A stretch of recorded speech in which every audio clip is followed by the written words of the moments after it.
Welcome to Building the Future. I'm your host, Kevin Horick. You can check out new episodes of the show every Tuesday and Thursday at 2 p.m. If you missed an episode or want to get more information about the show, please visit buildingthefutureshow.com.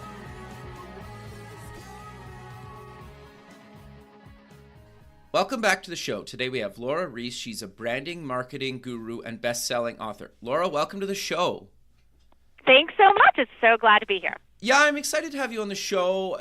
You've had an amazing career, kind of across a bunch of different things, and you've done some really cool stuff. And you're a author and kind of TV personality as well.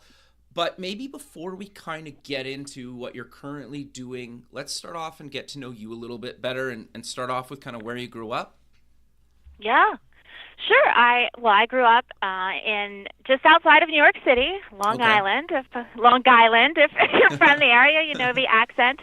And I am the only child from my dad's second marriage. So I spent a lot of time with my parents, as only children know, and my dad at the time ran an advertising agency in New York City, and I just thought he was terrific, and he is, and he still is. And I remember going to the office and, watching everything that was going on, and, my dad he's all about marketing, and he's all about positioning, and, the book that he wrote that kind of changed everything. And so from a young age, I was interested in the business, and so I followed that passion and everything. I went to college at Northwestern out in Chicago, and then after college, I spent a little over a year working at another ad agency, TBWA, in New York, and I was on the Evian account and the Woolite account. And then, just dream come true to have the opportunity to work with Al. He,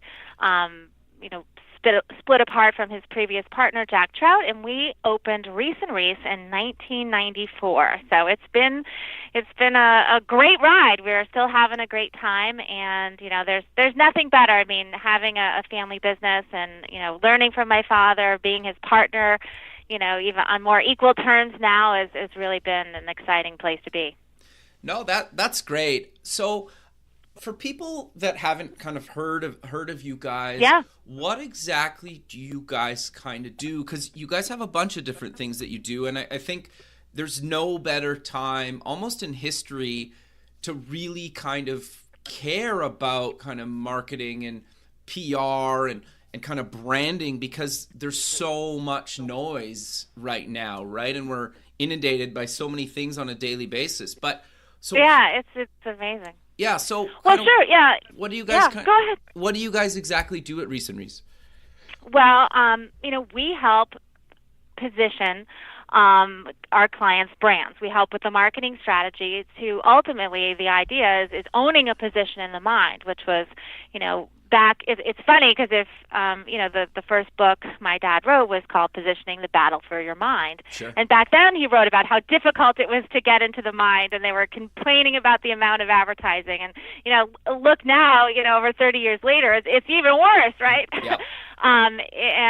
Of course, it's getting more challenging. So, that is, part of the reason why brands are so important. And I think like you said, there's been a realization of, it is important to have innovation, but it's also important and great service and a great product. But it's also important to have a great brand along with that, and that goes to the name, to the position, to the the importance of the category, to the visual, to the slogan or battle cry. All of those elements are incredibly important. So, we don't help a company develop their product or service, but we help in how they develop the communication and marketing strategy to get that, to own that piece of real estate in the consumer or prospect's mind. No, that makes a lot of sense. So how do you guys kind of engage with a company to actually, kind of market and position their brand? Yeah. Because that, to me, is probably the most complicated part of launching a product. Sure, it is, and big companies as well as entrepreneurs, and we work with both types and everything in between, from business to business to consumer. So we specialize in no one industry, but what we specialize in, what we have the ability to do is kind of, simplify things, be able to look at a complex situation and find the simple solution. And that, is very difficult and very challenging, of course. And really, what our business comes down to and what drives it is, the books. Okay. For years, Al has, written 12 books that, have become very well read, very well respected, and talked about different principles and given examples and, immutable laws and different things out there that have really resonated and helped people to understand marketing and give them better tools and strategies and techniques for doing better marketing and for their product or service when it comes to the importance of having a focus, the importance of, PR over advertising and launching brands, and, on and on, all these different things. Now, when it comes to consulting, for one of our books is the 22 Immutable Laws of Branding. Well, you can't apply all the laws at once. Sure. It's the difficulty is knowing, which laws apply to each given situation, and that's where we come in. I mean, if someone is a fan of the books, that's usually what brings them to us. They say we really would love to have their personal input on our situation, and our business is one-day strategy sessions where we work with them and we have a team meeting. We all work together. It's important the give and take, I think, because companies, they have so much information, but sometimes they need an outsider to come in and help give some perspective. And when it comes to marketing, that's our expertise to say, how do we best verbalize, visualize this? What is the best way to focus, or what should we focus on? All too often companies want to get into more stuff when the opportunity is really to narrow the focus, to do what Tesla did, right? To focus on electric cars only and, become, one of the highest valued auto companies in the world. It's amazing. Sure. No, I think that's really great. So maybe let's start with kind of the visual hammer side of things, then we'll move to maybe the battle cry kind of book in a few minutes here. So what do you guys, or what do you kind of cover in the book, and give us some kind of principles and stuff that people can kind of take away? I also do encourage them to actually pick up the book because they're both very inexpensive. Like they're basically the cost of a cup of coffee for right? Yeah, well, these days with Starbucks, absolutely, coffee is no longer cheap. Everyone wants the expensive stuff. Well, it started with, the idea of, positioning. And the thing about positioning is owning a word in the mind. And the book and a lot of the philosophy talked about words, owning words in mind, talked a lot about slogans and such. But as we talked and mentioned, it's so complicated out there, and there's so many words and tweets and texts and everything else. The key understanding a few years back was, we've forgotten visuals. Sure. We've forgotten about the pictures and the importance that they play, and really, it's the emotional part that can communicate that. Where you take the same idea, like for instance, baby, right? You take the word baby. If you're trying to communicate, and you could use the word baby, or the same idea you could communicate through the picture of a baby. Now, in the end, you say, well, you're communicating the same thing. Is there any difference? You bet there is, because I see a picture of a baby and, my heart melts and I get goosebumps, and, you have, or maybe you don't like a baby, but you have some emotional reaction where the word is just a cold word on a page. And so knowing that the key in many brands is, yes, the ultimate objective in branding is to own an idea in the mind of the consumer. But the best way to drive that idea in the mind is a visual hammer. That's why we call it a hammer. You're driving, the idea into the mind. And whether, in the book we talk about, well, what kind of visual hammers are there? Well, one of the most classic is the original Contour Coca-Cola bottle that you now see on a lot of their marketing. And that is a powerful visual hammer because it communicates not just, this is the Coca-Cola brand. It communicates that they are the real thing. It communicates their authenticity and their credibility. And, that is more important than ever now, but it always has been. And so if you have a visual that's not just attractive or, colorful or pretty or something, it's about something that drives the idea that you stand for into the mind, whether it's the contour bottle for Coca-Cola, it's the lime in the top of the Corona beer bottle, right, the Mexican beer. Yep. It's the straw in the orange for Tropicana. It's, the Kentucky, the kernel at Kentucky Fried Chicken. Yep. And the opportunity now is as well that as we go global, the importance of a visual is even more important because it doesn't need a translation. You can use that visual around the world and bring people together with that one unifying visual that stands for your brand.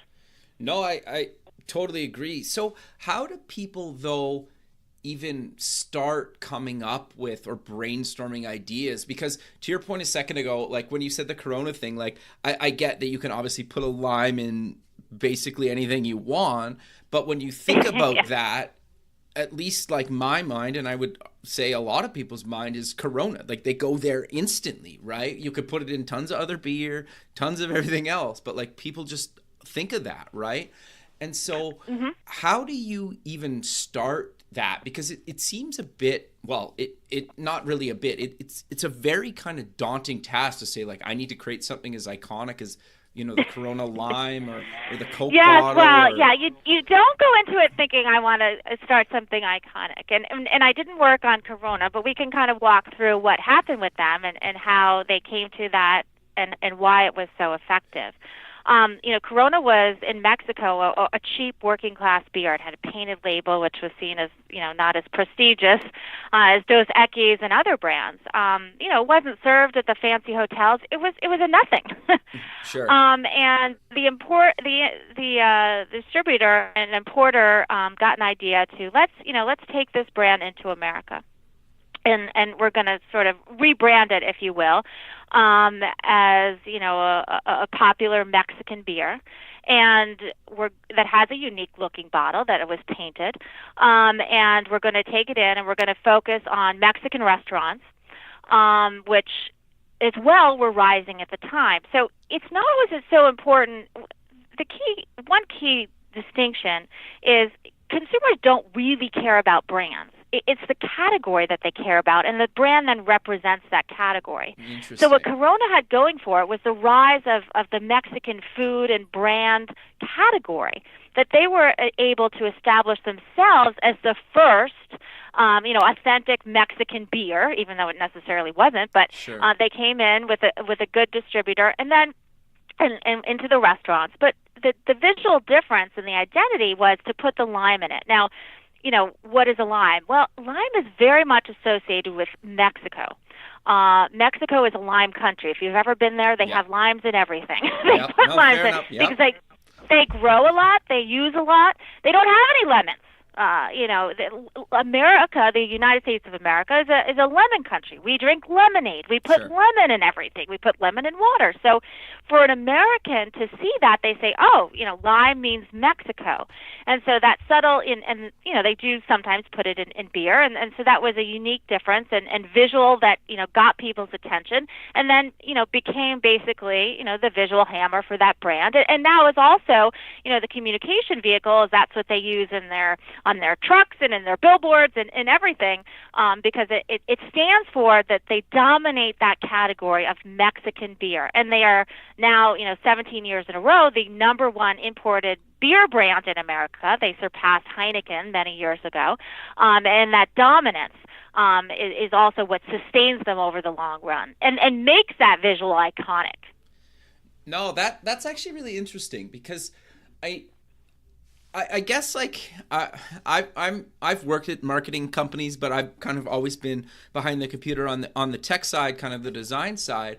And so like, I sat in kind of meetings around this stuff, but it's interesting that it's basically, obviously they're using something like visual to represent that, but almost the strategy behind that really has nothing to do with kind of the visual, to your point, where they're using like a lime from the country and trying to ride the trend of, Mexican food kind of growing in popularity into America and stuff like that.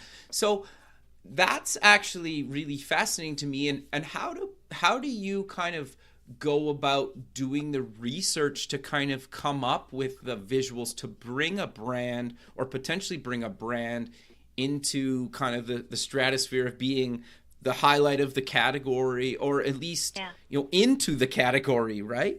Yeah. Well, that's the challenge, because you never start with what visual can we use. You start with what are we trying to do. You have to look in the mind and say, where are the open holes? Sure. When for Corona, I mean, the European beer, well, that hole was already filled. That was Heineken, which many people think it was German, but it was Dutch. But I mean, that was already filled. To be a better beer from Europe, which Beck's and many other brands try to do. That, I mean, it's much more challenging than trying to be first in a new category, and that is one of the basic principles we've talked about for years. You can't. Many companies try to try to be better than the leader. We're going to be better, and we're going to win by being better. No.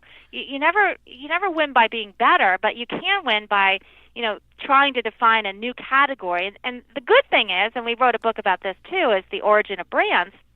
Is that over time, every category, divides, leaving opportunities for new brands to come to market. I mean, it used to be there were just cars, right? Sure. Well, then you had sports cars and sedans, and then you had trucks, and you had pickup trucks, and you had SUVs, and now you have electric cars. And in all those, new categories, if you will, new brands came to market and to dominate in those, in many cases, those different categories. Today, of course, we have Tesla and the electric car. Well, every major manufacturer has an electric car in their lineup, but none are as successful as Tesla, because Tesla owns the idea. Sure. All the others are line extensions on the traditional car brands. Where the real opportunity is having a brand that represents that category and then can claim leadership in. So when we work with someone, it's first and foremost is understanding their brand. Does it stand for anything? One of the other key principles is if you own something, if you stand for something, it's going to be impossible to change it. Listen, Kodak was one of the world's most loved brands, right? But they owned film photography. You can't change that. They tried to change and say, oh, we can do digital too. That's not going to work. Not if they put the Kodak name on it. You see, the difference is they could have gone into digital and been successful, we believe, but they would have needed a second brand name, not the Kodak name. And, way too often companies are too in love with their brand names, and they don't see the opportunity that a new category needs a new name. Interesting. Yeah, it's an incredibly important difference, and all too often big companies, in particular, are so in love with their brands that they don't see the opportunity, and why entrepreneurs, who are feisty enough and willing to go out and launch new brands and new categories and have the patience for those categories to take off. Listen, most categories, they don't take off like rocket ships. They take off like airplanes. It's a long, bumpy ride down the runway. It was 10 years before Red Bull hit $100 million. Sure. And today it's almost a $10 billion brand. Because it was a new idea, and it takes time to get new ideas into the mind. I mean, listen, Red Bull is expensive. It tastes terrible. It's the guy. It was a product from Thailand, but the entrepreneur from Austria that launched it on a global scale. He did research before he spent all this money and launched this brand. And it came back terrible. The people that, they'd never seen this product, and they were asked, do you like it? Would you buy it? And they said, no way. I don't like the taste. I don't like the price. I don't like the small can. I don't like this, and I don't like that. And he did it anyway. It's very hard to research what people would do in the future. Sure. And so, it took time to build that brand, for people to understand the category, and then, they understood the significance. And the funny thing is, and the importance of PR and word of mouth, one of the things that helped Red Bull was it was sold in Germany and in Austria, and it got banned in Germany. Sure. The government said, kids, you can't have the stuff. Well, if you'd have kids, and the last thing you do is tell a kid you can't have that, and that's all they want. Yeah. And they were driving to Austria to get the stuff, and one of the things that got people really excited that this stuff was really great. No, that's actually really interesting. I actually, now that you mentioned it, I remember when it got banned and like how big of a deal it was. And I remember it was a big deal. Yeah, and it was the same. Yeah, with, and like, it's funny because no, go ahead. Yeah. No. Well, sometimes people get so concerned about, you might say that that's bad, publicity. But in the case of Red Bull, it was terrific. Yeah. No, and I remember that with like at least in Canada, there was a cola that was like had lots of caffeine in it.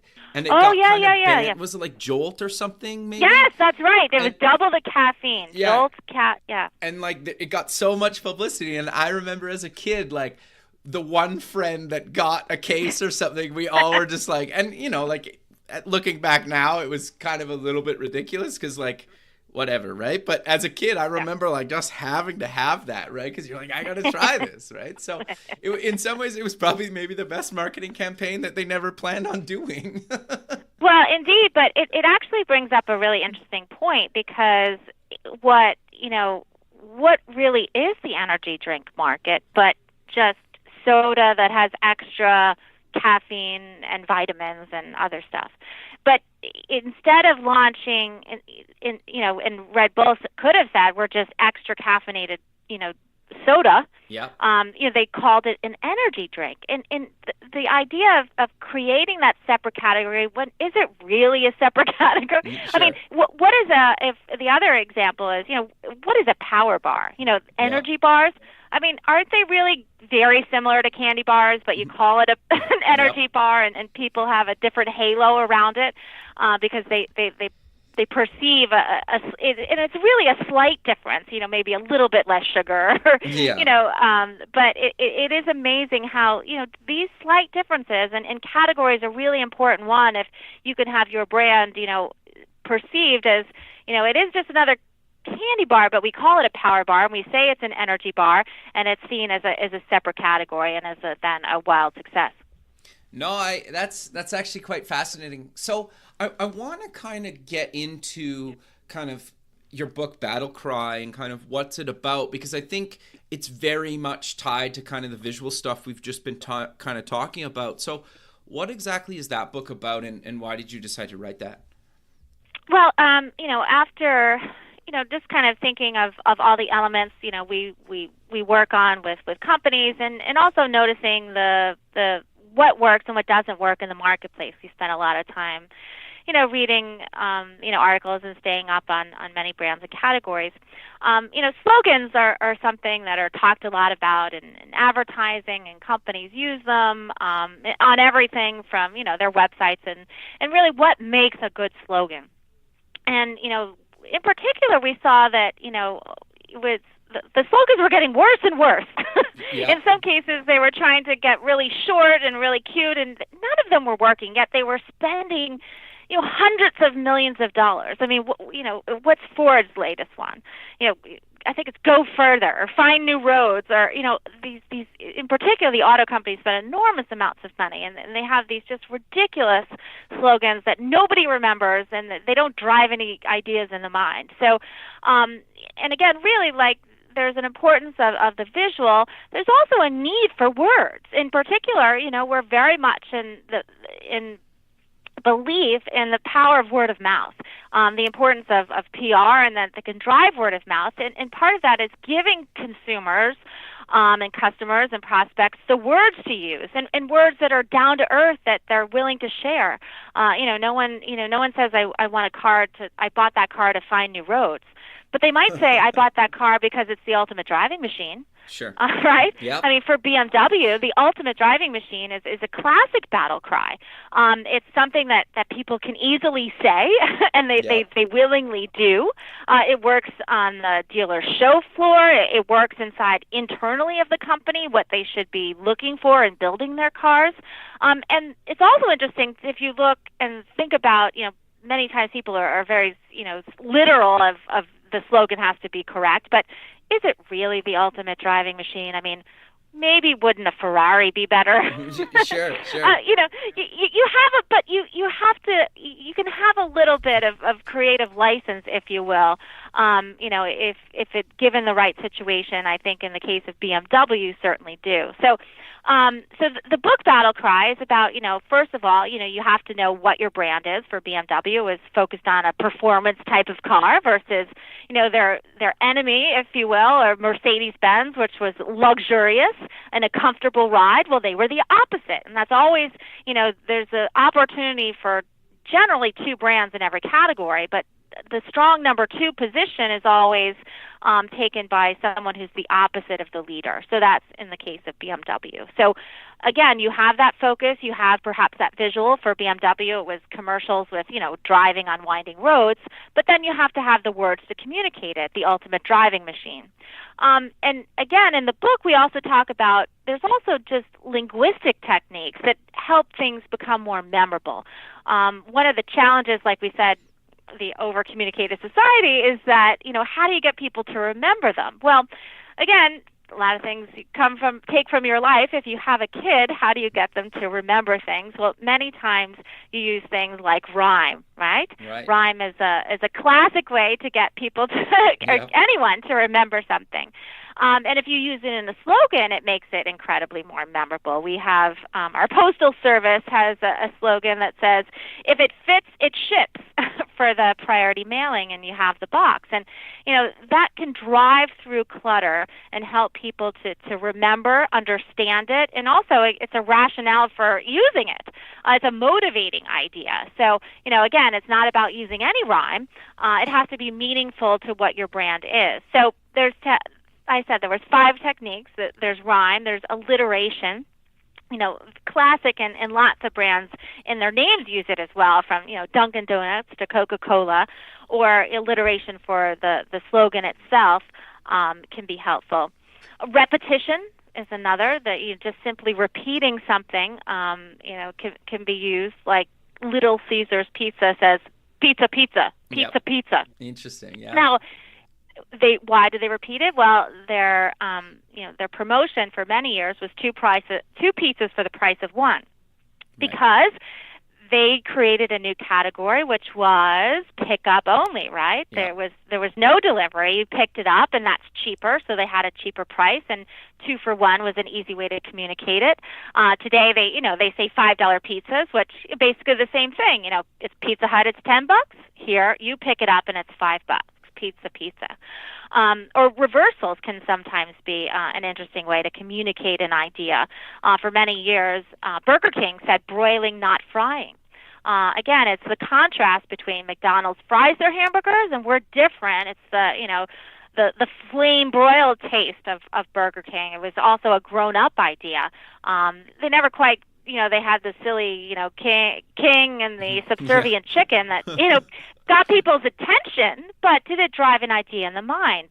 Something that they have not been successful to do, even though, in our opinion, they had some worthwhile ideas there, and particularly the, grow up to the taste of flame broiled burgers.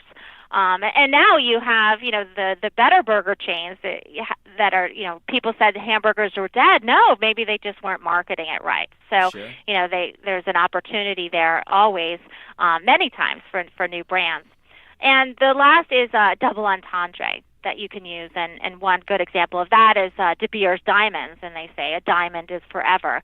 Of course, it's, the diamond engagement ring is what they're trying to sell, that if, the diamond's forever, your love's forever, we'll just forget that 50% of marriages end in divorce, but, you just get married again and you buy another diamond, so everything's good for them. But, that's a slogan that women love, believe me. Sure. So I'm curious, though, because, obviously what you've kind of talked about, I think most people have heard that stuff, but is some of that stuff a little bit trial and error? Is that kind of a lot of market research, a bit of both?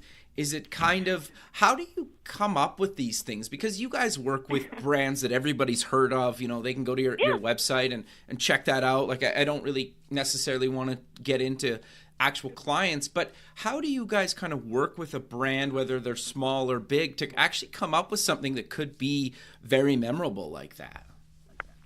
Well, again, I think the importance is not just to make it memorable, but to have it specifically drive, the word into the mind. whether, in the category and the position.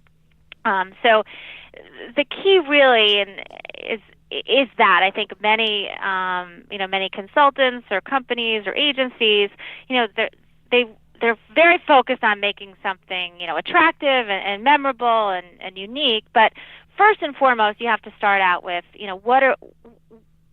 what is the opportunity? Sure. Can we legitimately go after that opportunity?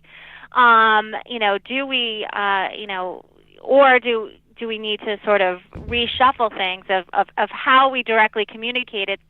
Not just so much that it sounds right from our perspective. I think a lot of companies are concerned about this is what we think our brand or our service is, but how is the consumer going to see it? How does it fit into what they understand about the category or the market? And sometimes that's a case of the first car was not called a car; it was called a horseless carriage. Sure. Because that was an easier way to have people understand it. The challenge of a new category is that people's never heard of it, and it's difficult to explain. And if you can do so with words that are easier to understand, make more sense. Energy drink, for example, is a good category name, and as a result, then Red Bull is a good brand name because what represents energy more than a red flag in front of a angry bull. Yep.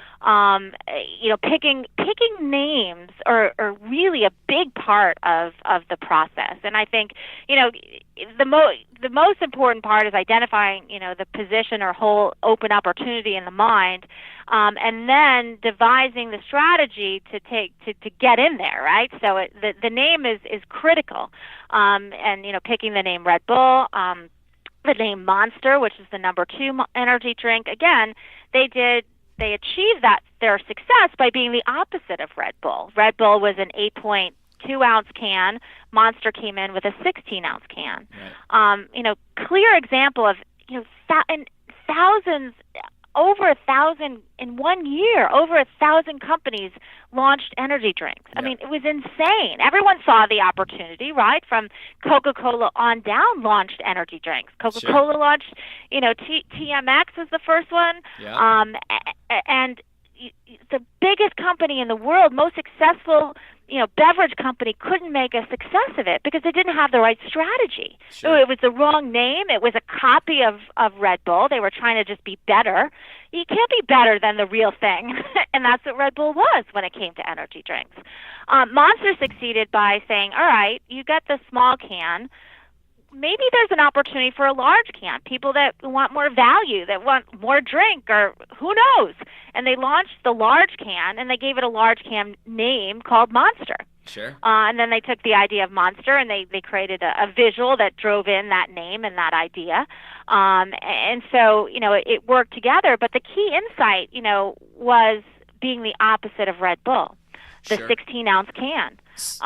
Or at the other spectrum, there's the little shot, energy shot, and 5-hour energy, Yep. which has also been as successful. And again, it's that new category idea, and then picking a name that helps you in driving the idea, and then having and finding some unique visual that can help drive those ideas, and perhaps even a battle cry, a slogan that can help people remember it, as well as give people the words to talk to each other. I mean, Red Bull says it'll give you wings, right? Yep.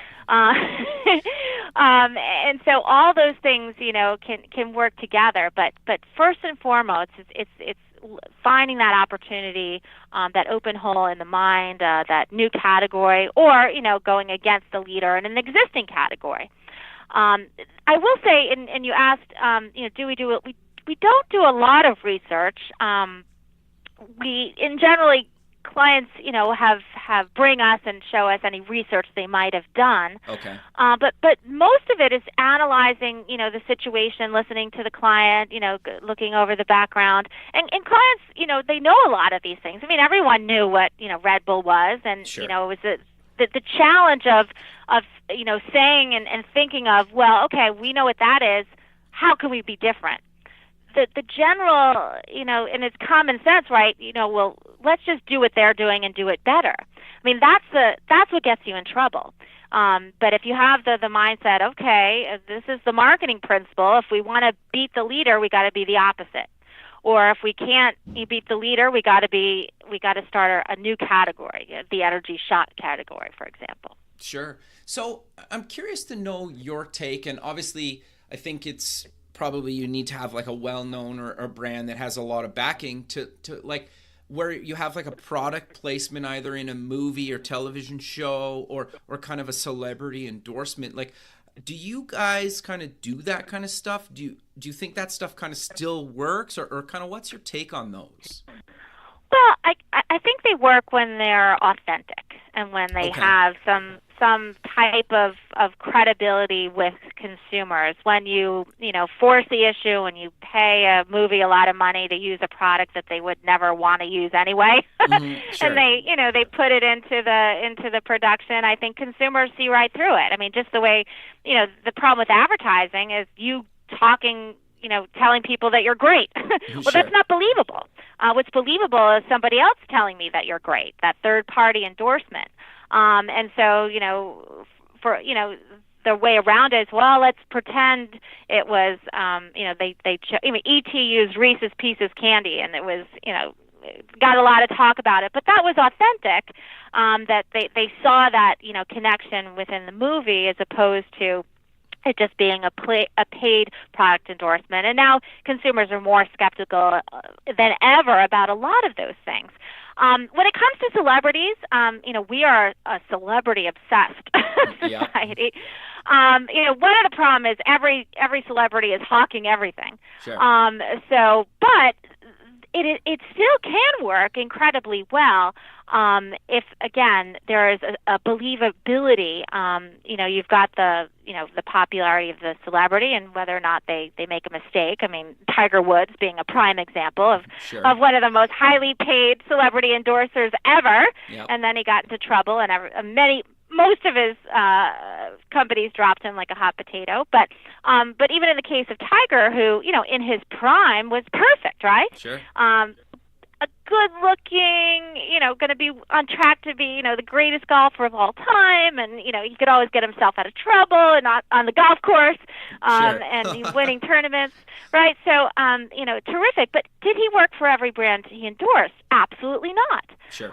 One example was, the Buick paid him to be. But did anyone believe that Tiger would drive a Buick? Are you kidding me? He's making $100 million a year. He's not driving a Buick. I mean, let's be serious. So, in that case, it made absolutely no sense. For Michael Jordan and Air Jordan, I mean, one of the most classic celebrity endorsements of all times. And of course, it was incredibly iconic. He wore the shoes. He had that logo, even, right? Of course, that logo is a classic visual hammer. I mean, and kids today know Michael Jordan because of that. Kids today know John Madden because of his endorsement and celebrity connection. And again, those are very tight because those celebrities are part of the product, and especially the launch of the product. As opposed to just appearing in one TV ad, which doesn't tend to work very well.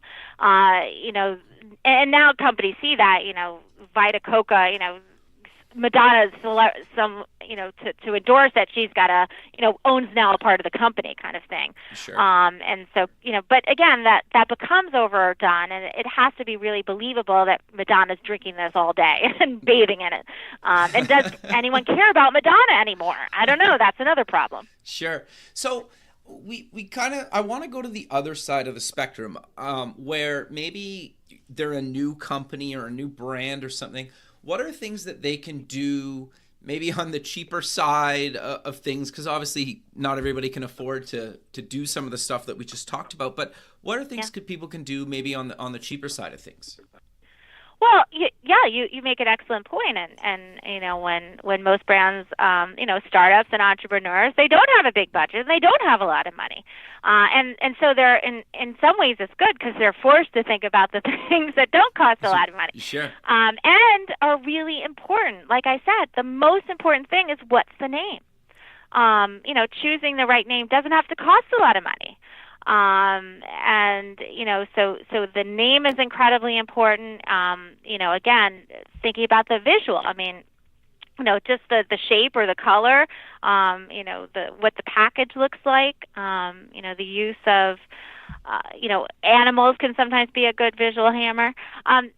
Twitter and the bird, Sure. they didn't spend a lot of money, but they were more memorable because they had a striking connection to, again, they focus. I mean, everyone had a blogging site, but they said, no, we're going to be different. We're going to focus on 140 characters. That's it. And then we're going to pick a name. Well, if this is a short blog here, we're going to have a name, Twitter, tweet. Yeah, no, right? totally. It's short little things. We're going to have a bird, and it's going to be one color. It's going to be blue. Yep. I mean, they picked all those things very, very specifically, and those were incredibly important in building that brand. So, those things don't cost money. It doesn't cost money for your CEO to become the spokesperson and do a lot of media interviews and speeches. Having a well-known CEO and founder is incredibly important part of a startup. Sometimes they can get you into trouble, like the guy at Uber, but Sure. Yep. but that brand is the amazing thing about that is, for many companies, I mean, having a CEO that did some of the things and said some of the things he's done would be a killer. But the brand is so strong. Yeah.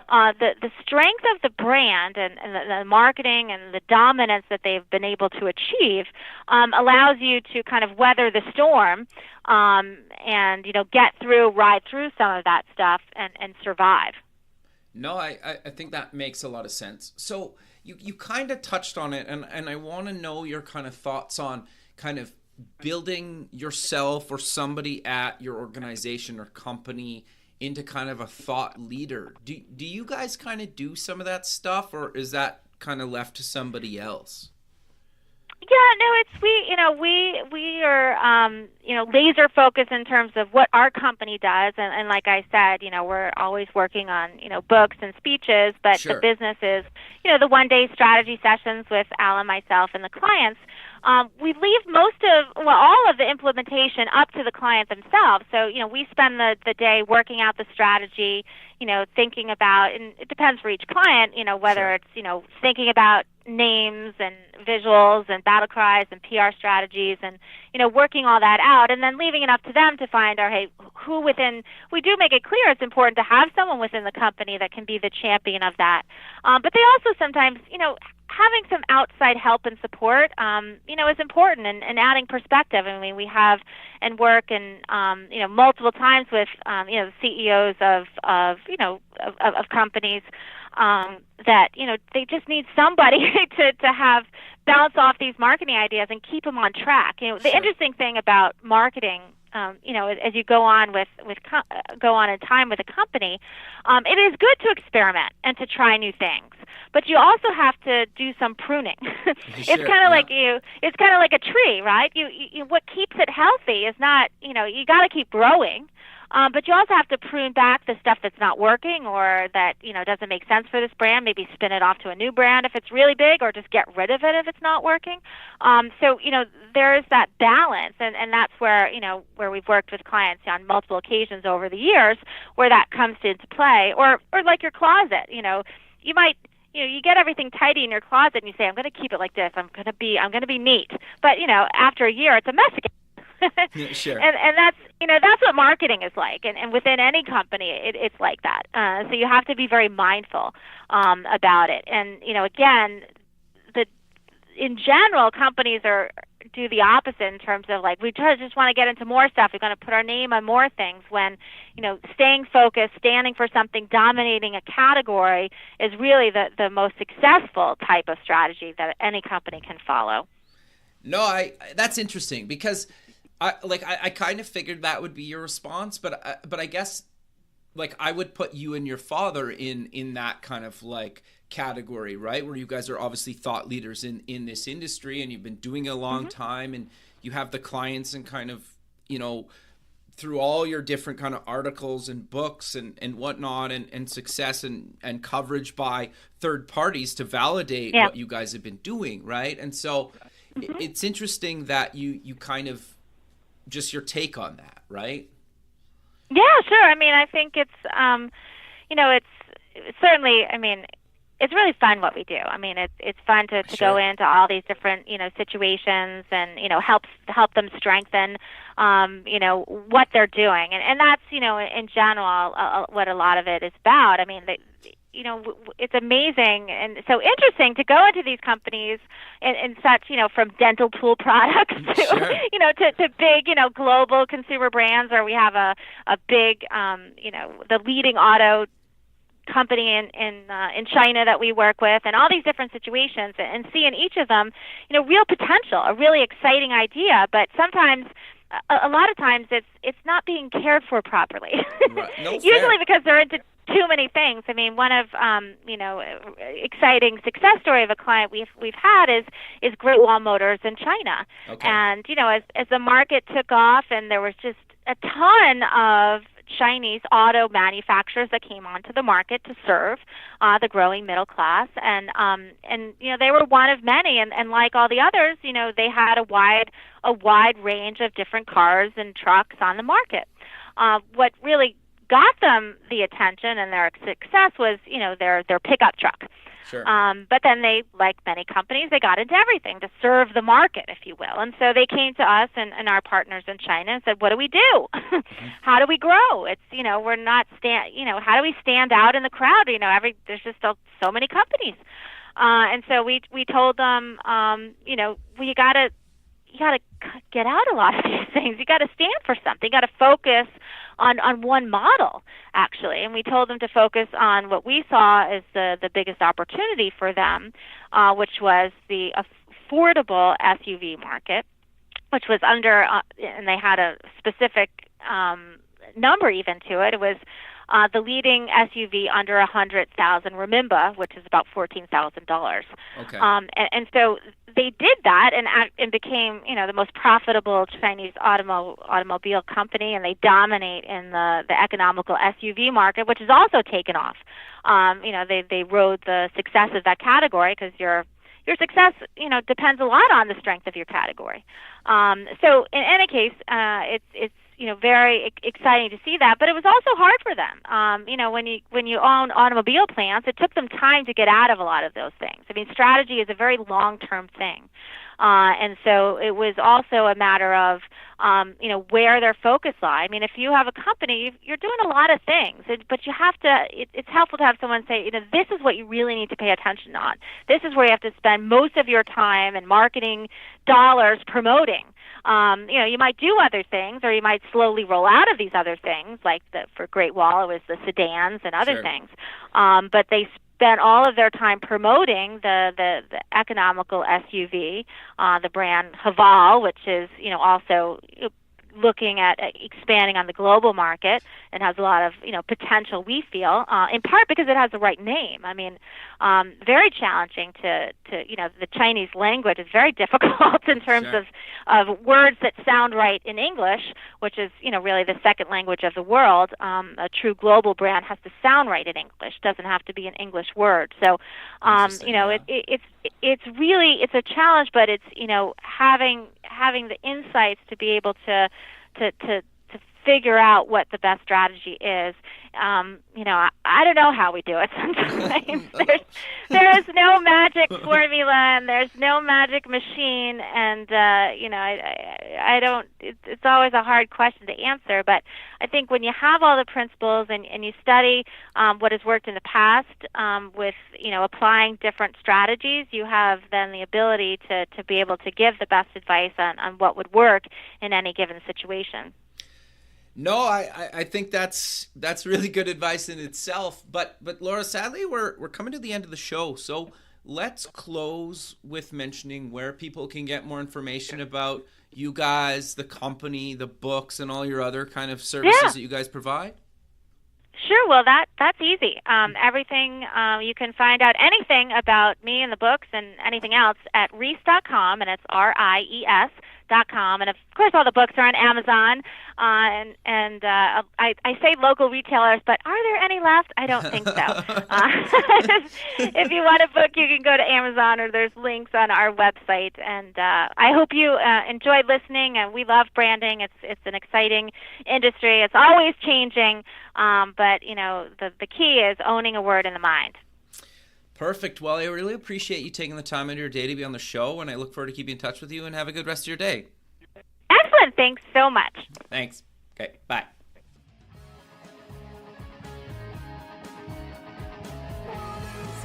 Thanks for listening. The music for the show is done by Electric Mantra. You can check them out at electricmantra.com and keep building the future.